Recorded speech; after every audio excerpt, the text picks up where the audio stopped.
Welcome back to the realm of magic, mystery, and the occasional rulebook head scratcher. I'm your guide, Loremaster Noah, on this intricate journey through Dungeons & Dragons 5th edition, where not all rules are as clear-cut as they appear. Today we're diving deep into the 5 most misunderstood rules in Dungeons & Dragons 5th edition, shedding some light on some of those confusing calls for DMs and players alike. Whether you're a seasoned adventurer or absolutely brand new to Dungeons & Dragons, get ready for some eye-opening clarifications that might change the way how you play the game. So grab those dice and let's unravel these enigmas together. Kicking off our list at number 5, we have the ever-popular Darkvision.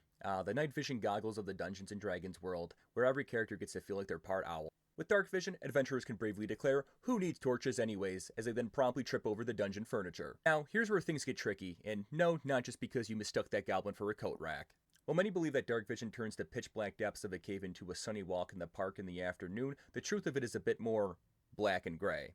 According to the sacred texts, a monster with Darkvision can see in the dark within a specific radius. The monster can see in dim light within the radius as if it were bright light, and in darkness as if it were dim light. So next time your elf confidently strides into a dark cave, remember, they're not seeing in high definition. They're squinting into the shadows hoping the shape up ahead is treasure and not a sleeping dragon. Remember folks, Darkvision is perfect for parties who don't like carrying around torches, but it's not so good for reading the fine print on those cursed scrolls. Coming in at number 4 in our rule roundup is the art of not shooting yourself in the foot, figuratively speaking, with ranged attacks. Imagine you're lining up the perfect shot with your bow, the arrow is knocked, your eyes are on target, and then boom, all of a sudden there's somebody inside your personal space that looks like they're playing guard in the NBA. According to the grand rules of D&D, any attempt to unleash your inner Legolas while an enemy is breathing down your neck is an instant disadvantage. Now why is this rule a big deal? Well, imagine if archers could just happily shoot arrows point blank at enemies without a care in the world. Melee fighters would be out of a job, sulking in the corner with their unused swords and shields. This rule ensures that our sword-swinging friends still feel special and needed, keeping a balance of the battlefield. So next time you're tempted to go full Hawkeye with a monster in your face, remember, it's called range for a reason. Give your melee pals a chance to shine and maybe, just maybe,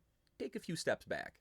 The third rule you're not using correctly is the surprise condition. This rule gets confused a lot because it functions a lot differently from past editions. But in 5th edition, there is no such thing as a surprise round. Surprise is a condition that affects the player or the creature when somebody gets the drop on them. When combat begins, the GM determines who might be surprised, comparing the stealth checks of anyone hiding with the passive perception score of each creature on the opposing side.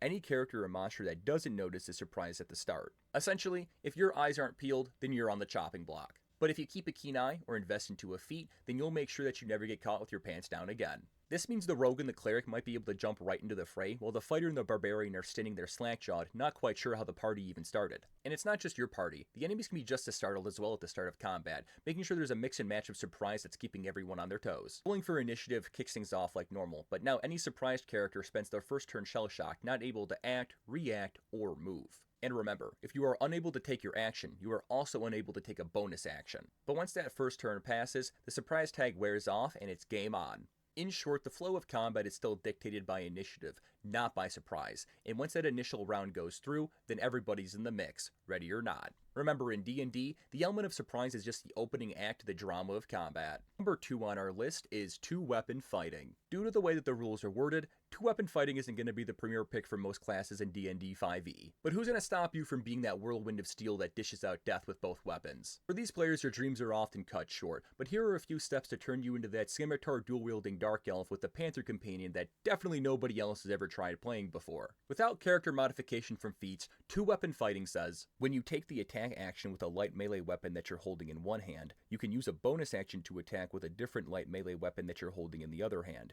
You don't add your ability modifier to the damage of the bonus attack, unless that modifier is negative. Ready to stop tickling your enemies and start dishing out some real hurt? Time to level up to the two-weapon fighting style. This is where you juice up that offhand and finally start adding your modifier to your attacks. Both of your strikes are equally deadly now, so say hello to that buffet of pain you're going to be delivering.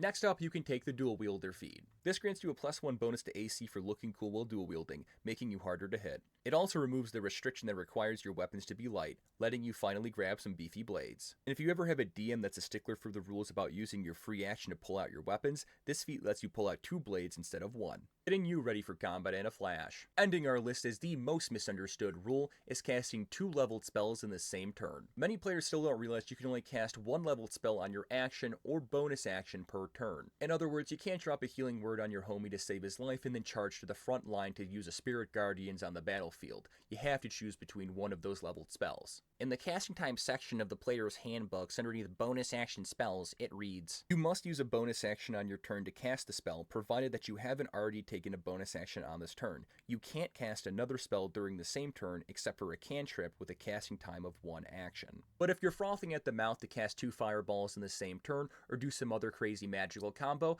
let me give you a tip. You can invest some levels into Fighter and pick up Action Surge. This will let you cast 2 leveled spells per turn, so you can finally unleash those overpowered spellcasting dreams upon the world. And there you have it, brave adventurers, a clearer path through the thicket of Dungeons & Dragons' most perplexing rules. Armed with this knowledge, you're better equipped to handle the challenges that are thrown at you with a bit more confidence and finesse. Understanding the rules doesn't just make the gameplay smoother, it opens up new dimensions for strategy and storytelling in your own campaigns. So thank you for joining me on this quest for clarity. If you found these insights helpful, be sure to like, share, and subscribe for more tips and guides from the world of D&D. Do you have any rules that your party always messes up? Let me know in the comments below. Until next time, keep your rulebooks close, your friends closer, and may all your adventures be legendary. And remember, here on Ink and Iron, the adventure never ends.